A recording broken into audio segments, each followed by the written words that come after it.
Thank you for tuning in to Faith Connection.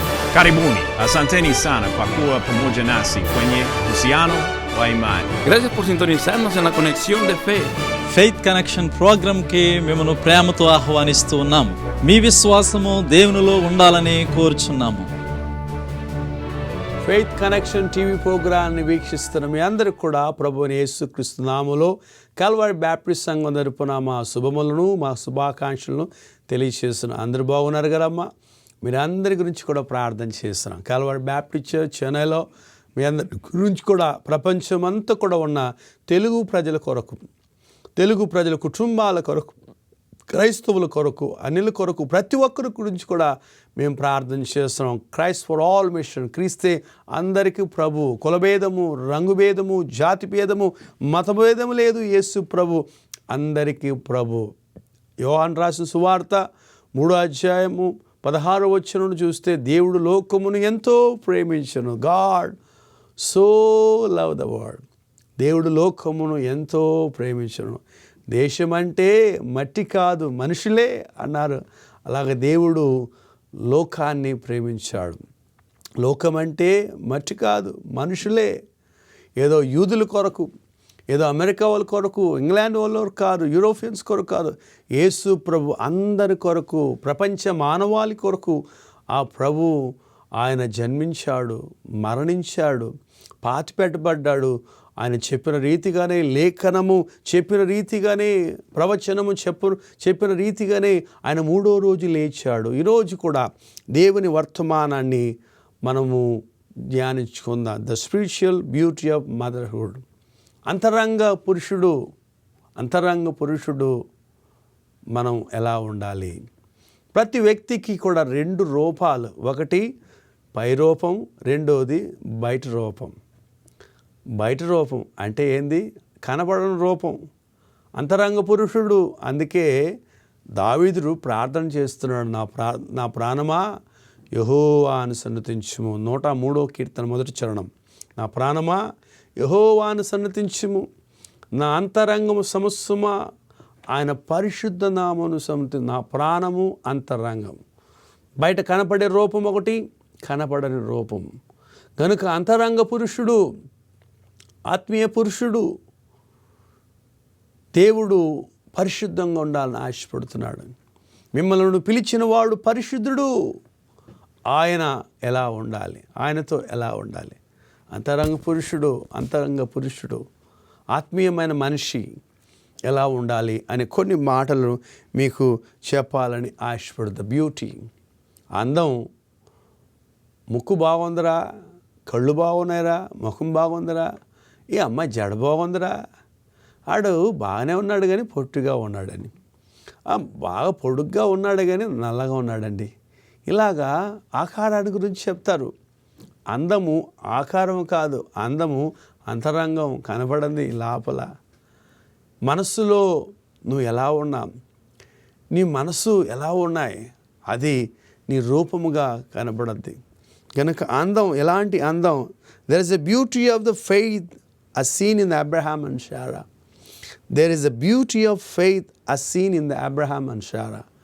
Abraham, Sarah వాళ్ళకున్న అందం, వాళ్ళకున్న సౌందర్యం ఏంటంటే వాళ్ళలో ఉన్న విశ్వాసము. అబ్రహాముతో దేవుడు మాట్లాడినప్పుడు, అబ్రహాము నీ తండ్రి ఇంటిని, తండ్రి ఊరును, దేశమును విడిచిపెట్టి నేను చెప్పే దేశానికి రా. ఎక్కడికి వెళ్ళాలి? ఎంత దూరం వెళ్ళాలి? ఎంత దూరం ప్రయాణం? ఎన్ని కిలోమీటర్ ప్రయాణం వేయాలి? ఎంత కాలం పడద్ది? ఎన్ని దినాలు పడద్ది? ఎంత దూరం ఉంది అనేది ఏ ప్రశ్న కూడా దేవుడి దగ్గర అబ్రహాం అడగలేదండి. ఎంతకాలం అవుద్దో తెలియదు, ఎంత దూరం ప్రయాణం చేయాలో తెలీదు, ఎన్ని దేశాలు ఆయన ప్రయాణం చేయాలో తెలీదు, ఒకవేళ యుద్ధం చేయాలో తెలీదు. కానీ దేవుడు చెప్పిన దాన్ని బట్టి, దేవుని మాటను తునీకరించకుండా అబ్రహాము వెంబడించాడు.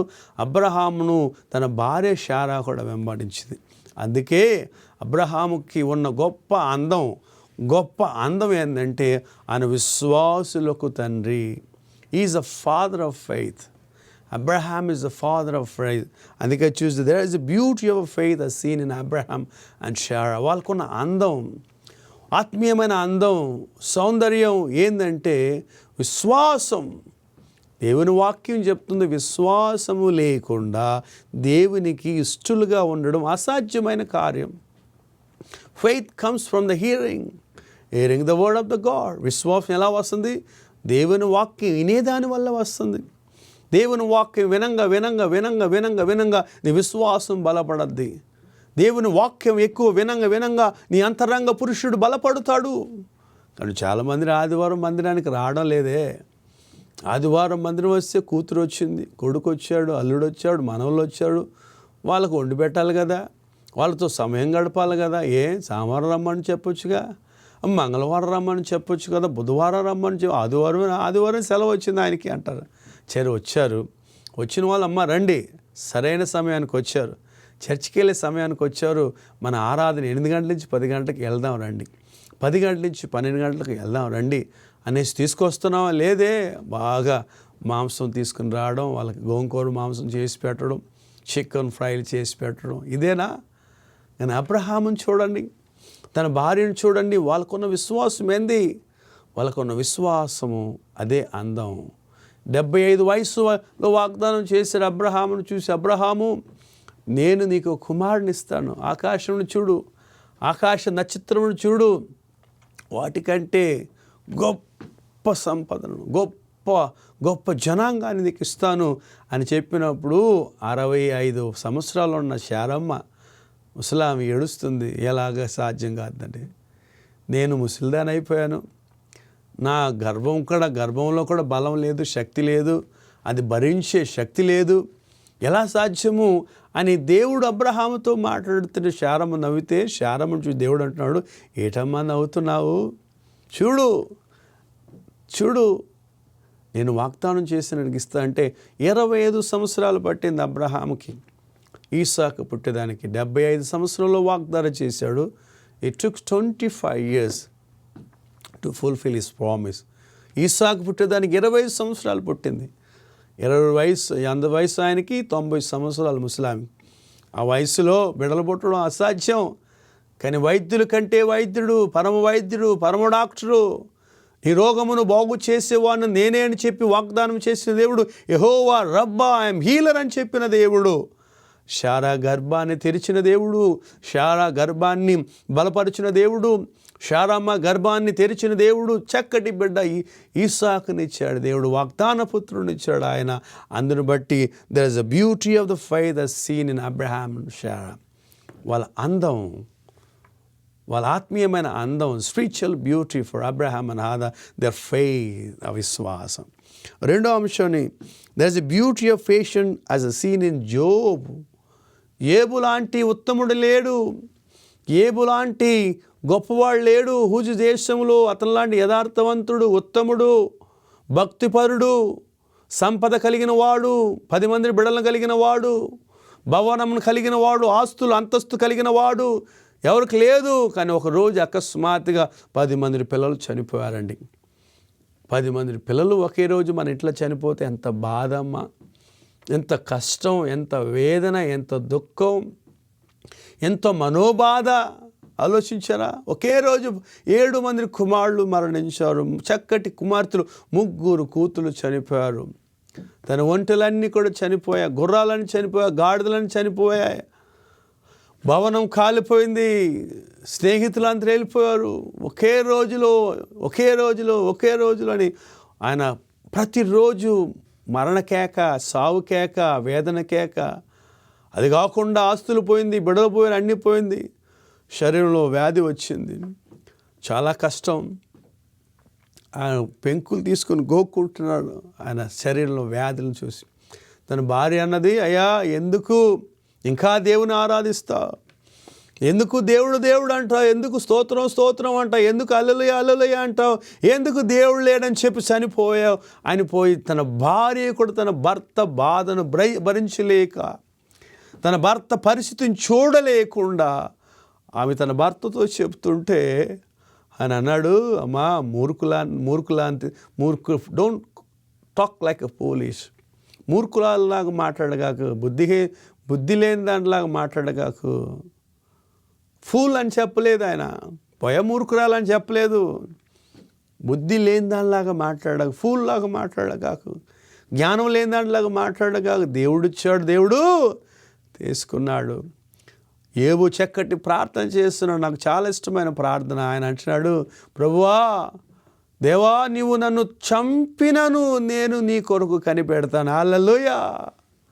దేవా, నీవు నన్ను చంపినను నేను నీ కొరకు కనిపెడుతున్నాను ప్రార్థన చేస్తున్నాడు. ఎంత గొప్ప ప్రార్థన అండి. ఏ తండ్రి అయినా తన బిడ్డలను చంపుకుంటాడా? ఏ తండ్రి అయినా బిడ్డలను చంపుకుంటారా? కొన్నిసార్లు మనం ఆలోచిస్తుంటే వార్తల్లో, టీవీల్లో చూస్తూ ఉంటాం. కొడుకు కొరకు, కుటుంబ ఆశీర్వాదం కొరకు, వంశం నిలబడాలని కొడుకును చంపుకున్నాడు. పెద్ద కుమారుడిని బలి ఇచ్చాడు, పెద్ద కుమార్తెని బలి ఇచ్చాడు. మేకను, గొర్రెపోతులను బలిచ్చేదానికి బదులు కొడుకుని ఇచ్చాడని చూస్తున్నాం. భర్తను బలిచ్చింది, భార్యను బలిచ్చిందని చెప్తున్నాం. కానీ నీవు ఎవరిని బలి ఇవ్వాల్సిన అవసరం లేదు. దేవుడే, మనిషి కుమారుడే, ఆయన నీ కొరకు నా కొరకు బలి అయ్యాడు కల్వారి శిలువలో. హల్లెలూయా. గనుక there is a beauty of patience as seen in a Job. యోబు జీవితంలో మనం చూస్తున్నాము. ఆయన తగ్గింపు, ఓర్పు చాలా ప్రాముఖ్యం. స్త్రీలకు చాలామందికి ఓర్పు లేదు. భర్త జగడం వేస్తే, తిడితే కోపం సూట్ కేసు ప్యాక్ చేసుకుని వెళ్ళిపోతారు. నేను రాను, నేను కాపురం చేయనయ్యా, నేను వద్దయ్యా, నేను ఉన్నానయ్యా, నేను ఎందుకురా చేసుకున్నాను అనేసి అలాగుంటారు. కుటుంబంలో బాధలు ఉంటాయి, కష్టాలు ఉంటాయి, ఇబ్బందులు ఉంటాయి. అయినప్పుడు కూడా నువ్వు నిలబడాలి. యోబు ఒక మాదిరిని చూపిస్తున్నాడు. యోబు లాంటి శ్రమలు అనుభవించిన వాడు లోకంలో ఎవరు లేరు. కానీ ఆ శ్రమలను బట్టి, ఆ ఓపికను బట్టి దేవుడు యోబును దీవించి ఆశీర్వదించాడు. కాబట్టి యోబు మునుపు కంటే, ముందు పోగొట్టుకున్న వాటికి అన్నిటికంటే దేవుడు యోబుకు గొప్ప కార్యాన్ని తెచ్చేశాడు. Number 3, there's a beauty of purity as seen in Joseph. యోసేపు జీవితాన్ని చూస్తున్న చిన్నవాడు, చిన్న వయసులో తన అన్నదమ్ములు వాడిని కొట్టి చంపేంత వరకు బావులో వేసేసారు. సరే, చంపేద్దామని ప్రయత్నం చేస్తే ఎందుకురా వద్దులేరా, ఎవరికైనా అమ్మేద్దామనేసి అమ్మేశాడు. ఆ ఐగుప్తులో బానిసత్వంతో బట్టలు లేకుండా, ఏమి లేకుండా చిన్నవాడు తండ్రిని విడిచిపెట్టి, తల్లిని విడిచిపెట్టి, ఊరును విడిచిపెట్టి, అన్నదమ్ములు విడిచిపెట్టి బానిసత్వంతో చెరసాలలో అమ్మబడ్డాడు. ఆయన దేవుడు తన పక్షమున్నాడు కాబట్టి ఆ శ్రమలలో, ఇబ్బందుల్లో, బాధల్లో, కష్టంలో, వేదనలో, కన్నీరులో యోసేపుతో దేవుడున్నాడు కాబట్టి దేవుడు హెచ్చించాడు.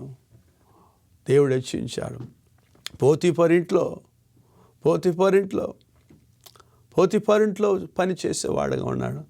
పోతీఫర్ భార్య యవనస్తుని చూసి చాలా అందంగా ఉన్నాడు, చాలా చక్కగా ఉన్నాడు అని ఆకర్షించి వాడిని పాడు చేయాలని ఆమె ప్రయత్నం చేస్తే, ఆ యోసేపు అంటున్నాడు, చిన్నవాడు యవనస్తుడు, అమ్మా, ఇంట్లో అన్నిటికి కూడా నాకు అధికారం ఇచ్చాడు అయ్యా. అయ్యగారు, నాకు అన్ని, నా యజమానుడు, నా రాజు, నా ఏలినవాడు, అన్నిటి మీద నాకు అధికారం ఇచ్చాడు. కానీ ఇంత గొప్ప పాపాన్ని, దేవుని దృష్టికి ఇంత గొప్ప పాపాన్ని ఎలా చేయగలను అనేసి అక్కడి నుంచి పారిపోతున్నాడు ఆ యవనస్తుడు. దేవునికి స్తోత్రం. హల్లెలూయా. ఈనాడు ఎంతమంది యవనస్తులు వేరే వాళ్ళు భార్యను చూస్తున్నారు. ఎంతకాలంలో ఎంతమంది యవనస్తులు వేరే వాళ్ళు భార్య తొరుగుతారా? పార్కుల్లో, బీచ్ల్లో, సినిమాల థియేటర్లో వేరే వాళ్ళు భార్యతో యవనస్తులు విచ్చలవిడిగా తిరుగుతున్నారు, పాపములో పడిపోతున్నారు. ఈ యవనస్తులను వివాహమైన స్త్రీలు ఎంతమందిని వాళ్ళు వేరు భావంతో చూస్తున్నారు, వ్యభిచార భావంతో, మోసకరమైన చూపులతో, వాళ్ళని దేహముతో, ఆశతో వాళ్ళని చూసి పాడైపోతున్నారు. యవనస్తుని చూడండి, యోసేపును చూడండి. There is a beauty of purity as seen in the Joseph. ఎంత గొప్ప పవిత్రమైన జీవితాన్ని జీవించాడు ఆ యోసేపు. చర్చికి వెళ్ళలేదు, వాక్యం చదవలేదు, తండ్రితో తల్లితో మంచి సమయాన్ని గడపలేదు, అన్నదమ్ములతో చక్కగా ఆడుకోలేదు. అయినప్పుడు కూడా దేవుణ్ణి మర్చిపోలేదు. హల్లెలూయా. తన తండ్రి చిన్న వయసు నుంచి నేర్పించిన పాఠమును, తన తండ్రి చిన్న వయసు నుంచి దేవుని గురించి చెప్పిన మాటలను అబ్రహాము దేవుడు, ఈసాకు దేవుడు, యాకోబు దేవుడు, అబ్రహామును పోషించిన దేవుడు, నడిపించిన దేవుడు, ఈసాకును కాపాడిన దేవుడు, ఈసాకును రక్షించిన దేవుడు, పోషించిన దేవుడు, యాకోబుతో మాట్లాడిన దేవుడు, యాకోబుని నడిచిన దేవుడు, యాకోబుకు తోడుగా ఉన్న దేవుడని ఆ నేర్పించిన పాఠాలన్నీ కూడా తన చిన్న హృదయంలో దాచిపెట్టుకున్న యోసేపు ఏ పరిస్థితుల్లో కూడా పాడైపోకుండా, పడిపోకుండా దేవుని మాట మీద నిలబడ్డాడు. ఆయన వాక్యములో జీవం ఉన్నది, ఆ జీవము మనుషులందరికీ కూడా వెలుగై ఉన్నదని యోసేపు తన పవిత్రమైన జీవితాన్ని కాపాడుకున్నాడు. పోతిఫర్ భార్య వాడు చేశారని తప్పు చెప్పి అబద్ధం చెప్పి జైల్లో పట్టించేసింది. జైల్లో వేసేసారు. ఉన్నప్పుడు కూడా జైలులో శిరసాలలో కూడా దేవుడు యోసేపుతో తోడుగున్నాడు.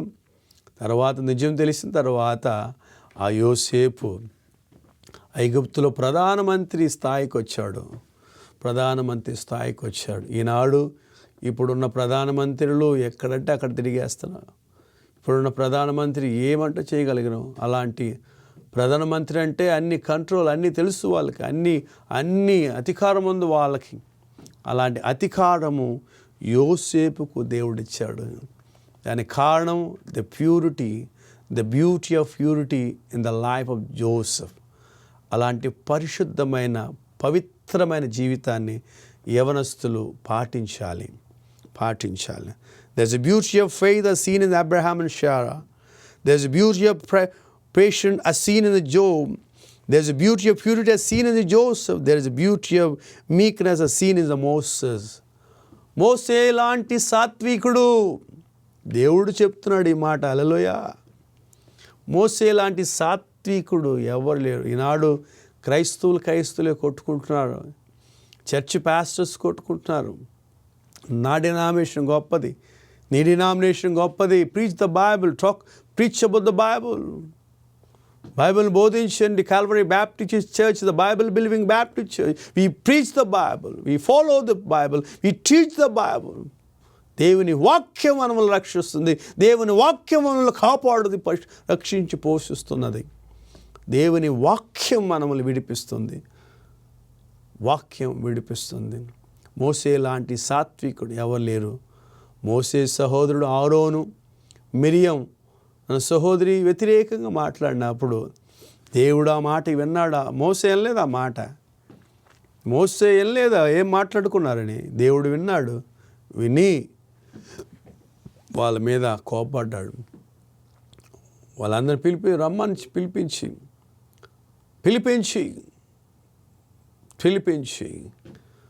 వాళ్ళ మీద అడుగుతుంటే మోసే ప్రార్థన, అయ్యా క్షమించయ్యా. మోసే ప్రార్థన చేస్తున్న వాళ్ళు తెలియకుండా మాట్లాడారు, క్షమించాయా అని.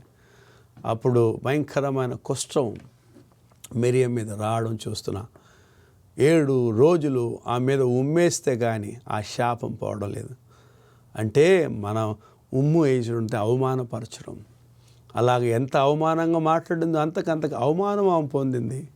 కనుక ఎవరి గురించి తప్పుగా మాట్లాడగల, మనం లేస్తేనే వాళ్ళ గురించి వీళ్ళ గురించి మాట్లాడతాం. మనం మాట్లాడకపోతే తల పగిలిపోద్ది.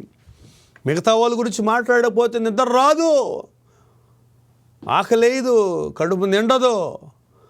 ఎవడి గురించి మాట్లాడడానికి నీకు యోగ్యత లేదు, అర్హత లేదు, నువ్వు యోగ్యుడు కాదు. తీర్పు తీర్చేదానికి దేవుడు ఒక్కడే, యేసుక్రీస్తు ఒక్కడే న్యాయం తీర్చగలిగిన వాడు. మోసే లాంటి సాత్వికుడు. కొండ ప్రసంగంలో యేసు ప్రభు చెప్తున్నాడు, సాత్వికులు ధన్యులు, వాళ్ళు భూలోకాన్ని స్వతంత్రించుకుంటారు. కనుక సాత్వికం ధన్యకరమైనది. సాత్వికులు ధన్యులు. కనుక మోసే లాంటి. There's a beauty of the thankfulness as seen in the David. దావీదు ఎప్పుడు ప్రార్థన చేస్తాడు, దేవా నీకు వందనాలు. Every Psalms we can see how David was describing how thankful to him, God. Every Psalms we can see, God, thank you so much. ప్రభువా నీకు వందనాలు. ప్రతి కీర్తనలో, ప్రతి ప్రార్థనలో దావీదు ప్రార్థన చేయడం మనం చూస్తున్నాం. కనుక there's a beauty of thankfulness as seen in David. There's a beauty of faithfulness as seen in the Daniel జీవితంలో చూస్తే ఫెయిత్ఫుల్నెస్, నమ్మకంగా ప్రార్థన చేస్తున్నాడు. ముమ్మారు ప్రార్థన చేస్తున్నాడు. పెద్ద విగ్రహాన్ని ఆరాధించాలి, పూజించాలని చెప్తే మీరు పూజించుకోండాయా, నేను పూజించను, నిజమైన దేవుని పూజించు. షడ్రక్, మేషక్, అబేద్నెగో వాళ్ళు చెప్పారు, అయ్యా నువ్వు ఉపవాసం ఉన్న పర్వాలేదు, ఇది తినాలి, ఆరాధన ఆయన చేయబోడు. అగ్నిలు వేస్తే వేయండి.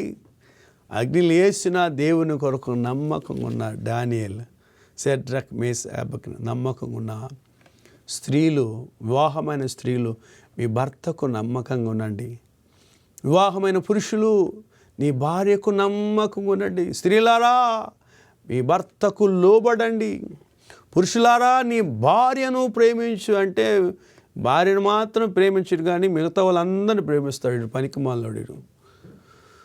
భార్యను ప్రేమించు కానీ పశువును ప్రేమిస్తాడు వీడు. భార్య రుచికి కనబడదు వీడికి, మిగతా వాళ్ళందరికీ తీర్పు కనబడతారు. కనుక స్త్రీలారా నీ భర్తకు లోబడు. పురుషులారా నీ భార్యను ప్రేమించుడి. దేవుడు చెప్తున్న మాట, పరిశుద్ధ గ్రంథంలో చెప్తున్న మాట. There is a beauty of the love as seen in John. యోహానికి ఎంత ప్రేమ అండి యేసు అంటే అంత ప్రేమ. అందుకే యోహాను చాలా సంవత్సరాలు జీవించాడు. ప్రకటన గ్రంథము యోహాను ద్వారా రాపింపబడింది. ప్రకటన గ్రంథములో దేవుడు రాబోయే దినములో, జరగబోయే దినములో, ఆయన రాబోయే దినములో ఏమేమి జరుగుతాయి అన్నీ కూడా ఈ యోహానికి దేవుడు బయలుపరిచాడు పద్మతీవులో. దేవునికి స్తోత్రం, హల్లెలూయా. కనుక the spiritual beauty of motherhood, number 1 is a faithfulness. Number 2 is a patient. Number 3 is a purity. Number 4 is a meekness. Number 5 is a thankfulness. Number 6 is a faithfulness. Number 7 is a love. కనుక విశ్వాసము, సాత్వికము, పరిశుద్ధము, ఇవన్నీ కూడా మనకు అందంగా ఉండాలని దేవుని వాక్యం చెప్తుంది. ప్రేమ, నమ్మకము, దేవుని మీద పరిపూర్ణంగా ఆధారపడడం. కనుక ఈ టీవీ ప్రోగ్రాన్ని వీక్షిస్తున్న సహోదరుడా, నా సహోదరి, నీ అందం నువ్వు చేసుకునే బట్టల్లో కాదు, నీ జీవితంలో. పరిమళ తైలము కంటే, సుగంధ తైలము కంటే మంచి పేరు మేలు. పర్ఫ్యూమ్ కంటే మంచి పేరు మేలు. సాక్ష్యాన్ని పోగొట్టుకున్న తరువాత ఎన్ని ప్రయత్నాలు చేసినా మనకు లాభం లేదు నా సహోదరుడా. ప్రయత్నం చేయండి. దేవుని ఆశీర్వాదాన్ని, దీవెనను సంపాదించడానికి ప్రయత్నం చేయండి. ఆయన గొప్పవాడు, మంచివాడు, ప్రేమ కలిగిన వాడు. ఆయన నిన్న నేడు నిరంతరం మారినవాడు. ఆయన మార్పు లేనివాడు, అందము లేని వాడికి అందం ఇచ్చేవాడు జీవితంలో. కనుక నాకెవరు లేరే, నన్ను పరామరించేవారు లేరే, నన్ను కాపాడువాడు లేడే, నన్ను పోషించేవాడు లేరే, నన్ను పట్టించుకున్న లేరు. బాధపడుతున్నావా, బెంగపడుతున్నావా? దేవుడున్నాడు నిన్ను ప్రేమించేవాడు. ఆయన పేరు యేసు క్రీస్తు. ఆయన సజీవుడు, ఆయన పరిశుద్ధుడు, ఆయన ప్రేమ కలిగిన వాడు, సాత్వికుడు, ధన్యుడు. ఆయన అంత గొప్ప దేవుడు నీ జీవితంలో గొప్ప కార్యం చేయాలని ఆశపడుతున్నాడు. కనుక అలాంటి ఆత్మీయమైన అందం, అలాంటి ఆత్మీయ మీరు కలిగి ఉండాలని ప్రార్థన చేస్తున్నాను.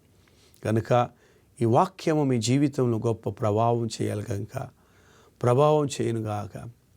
మీ జీవితంలో యేసు ప్రభువును సొంత రక్షకుడుగా అంగీకరించుకోవాలంటే దయచేసి నిలువ మోకాలు చేయండి. మీ కొరకు నేను ప్రార్థన చేస్తాను. పాస్టర్ గారు నా గురించి ప్రార్థన చేయండి, ఆ యేసు నాకు కావాలి అంటే మీ కొరకు ప్రార్థన, తల్లు వంచి కళ్ళు మూసుకొని ప్రార్థన చేసుకుందాం. మహాపరిశుద్ధుడా, ప్రేమగల తండ్రి, నీకు స్తోత్రాలు. నిన్న నేడు నిరంతరం ఏకమున్నవాడా, నీకు స్తోత్రాలు. నమ్మదగిన వాడా, నీకు స్తోత్రాలు. ఆశ్చర్యకరుడా, ఆలోచనకర్త, నీకు స్తోత్రాలు. నిత్యుడకు తండ్రి, సమాధానకర్త, నీకు స్తోత్రాలు. సహాయం దయచేయండి నాయన. నీ కృపలతో కాచి కాపాడని ప్రభువా. మేము అంతరంగ పురుషుడు, ఆత్మీయమైన పురుషుడు ప్రభువా. అయా నీ ఆత్మీయ బలముతో, నీ ఆత్మ బలముతో మమ్మల్ని నింపమని ప్రార్థన చేయించున్నాం. సహాయం దయచని ఈ టీవీ ప్రోగ్రాన్ని వీక్షించి తన మనసులో యేసు ప్రభు సొంత రక్షకుడు చేర్చుకుని ఒక్కొక్కరిని కాపాడి రక్షించమని, వాళ్ళ కుటుంబంలో గొప్ప మార్పును కలుగు చేయమని, నీవే ఆశ్చర్యకారాలు అద్భుతాలు దయచేయమని, సహాయం దయచేయమని యేసు నామమున అడిగి వేడుకుంటున్నాము తండ్రి. ఆమేన్. మీ అందరికి వందనాలమ్మా. దేవుడు మిమ్మల్ని దీవించునుగాక. మీ కొరకు మేము ప్రార్థన చేస్తున్నాం. కల్వరి బ్యాప్టిస్ట్ చర్చ్కు ప్రార్థన చేస్తాం. మీ ప్రార్థన అంశం ఉంటే మాకు ప్రార్థన చేయండి, మాకు ఫోన్ చేయండి. మీ కొరకు మేము ప్రార్థన చేస్తాం. దేవుడు తప్పకుండా మిమ్మల్ని ఆశీర్వదించి మర్చిపోవద్దు. There's a beauty of faithfulness seen in Abraham and Sarah. There's a beauty of faithfulness seen in Job. There's a beauty of purity as seen as Joseph. There's a beauty of meekness as seen as Moses. There's a beauty of thankfulness as seen as David. There's a beauty of faithfulness seen as Daniel. There's a beauty of love as seen in the John. కనుక ఇవన్నీ కూడా మీ జీవితాలను కలిగి ఉండాలని మీ కొరకు మేము ప్రార్థన చేశాం. ఆయనలో జీవం ఉన్నది, ఆ జీవము మనుషులందరినీ కూడా వెలిగించింది. యేసుక్రీస్తు అందరికి ప్రభు, కులభేదము, రంగుభేదము, జాతి భేదం, మతభేదము లేదమ్మా. మీ కొరకు మేము ప్రార్థన చేయాలని ఆశపడుతున్నాం. మీరు కూడా మీ ప్రార్థన కోరికలను పంపించండి. మీ కొరకు ప్రార్థన, నీ మనసులో బాగలేదా, నీ కుటుంబ పరిస్థితి బాగలేదా, మీకు ఆరోగ్యం బాగలేదా, మాకు తెలియపరచండి. మేము మీ కొరకు ప్రార్థన చేస్తాం. మనం జీవించేది చిన్న జీవితం, అంతలో కనబడే మాయమయ్యే వారం, అడవి పువ్వులే ఎగిరిపోతాం. మనం ఎప్పుడేమవుద్దో మనకు తెలియదు, ఎప్పుడేమైద్దో తెలియదు, ఎప్పుడేమైపోతామో తెలియదు. కానీ ఈరోజే రక్షణ దినం, ఈరోజు తెలుసుకోండి. దయచేసి మీ హృదయంలో యేసు ప్రభువును సొంత రక్షకుడుగా దయచేయండి. ఆయన అందరికీ ప్రభు, ఆయన అందరి వాడు, ఆయన అందరిలో ఉండువాడు, ఆయన నిత్యము జీవించేవాడు, ఆయన సదాకాలం ఉంటాడు. 2000 సంవత్సరానికి ముందుగా చేసిన అద్భుత కార్యమును ఈరోజు కూడా ఆయన చేస్తున్నాడు. ఆయన మీ జీవితంలో చేయాలని ఆశపడుతున్నాడు, మీ కుటుంబాల్లో చేయాలని ఆశపడుతున్నాడు. ఆయన దయచేసి మీ జీవితాన్ని ప్రభువుకి అప్పగించండి, ప్రభువు కొరకు అప్పగించండి. వెండి బంగారం అడగలేదు ఆయన. మీకు హృదయాన్ని ఇస్తే చాలు. ప్రభువా, నేను పాపిని, నన్ను క్షమించు అనే చిన్న ప్రార్థన మీ జీవితంలో గొప్ప కార్యం చేస్తుంది. ఆ ప్రభు మీ జీవితంలో గొప్ప కార్యం చేయను గాక. నేను మీ అందరి గురించి ప్రార్థన చేస్తాను, మీరు కూడా ప్రార్థన చేయండి. దేవుని చిత్తమైతే, ఆ ప్రభు రాకడ ఆలస్యమైతే మరొక సందర్భంలో, మరొక అంశంలో దేవుని వాక్యమును మీతో పంచుకుంటాం. అప్పుడు మీరు కూడా సిద్ధపడండి. ఎప్పుడు ప్రార్థన చేసుకొని ప్రార్థనపూర్వకంగా సిద్ధపడండి. దేవుడు వాక్యం ద్వారా మిమ్మల్ని బలపరుస్తాడు. మీ కుటుంబంలో ఆశీర్వాదం కలుగుచేయనుగాక, నీ జీవితాల్లో ఆశీర్వాదం కలుగుచేయనుగాక. నిన్న నేడు నిరంతరం ఏకమైన దేవుడు మీ జీవితంలో గొప్ప కార్యం చేయునుగాక. ఆ ప్రభు నమ్మదగిన దేవుడు. మీ అందరికీ వందనాలు. దేవుడు మిమ్మల్ని దీవించునుగాక. ఆమేన్, ఆమేన్, ఆమేన్. హల్లెలూయా. ఫెయిత్ కనెక్షన్ ప్రోగ్రాంకు మిమ్మల్ని ప్రేమతో ఆహ్వానిస్తూ ఉన్నాము. మీ విశ్వాసము ప్రభువులో ఉండాలని కోరుచూ ఉన్నాము.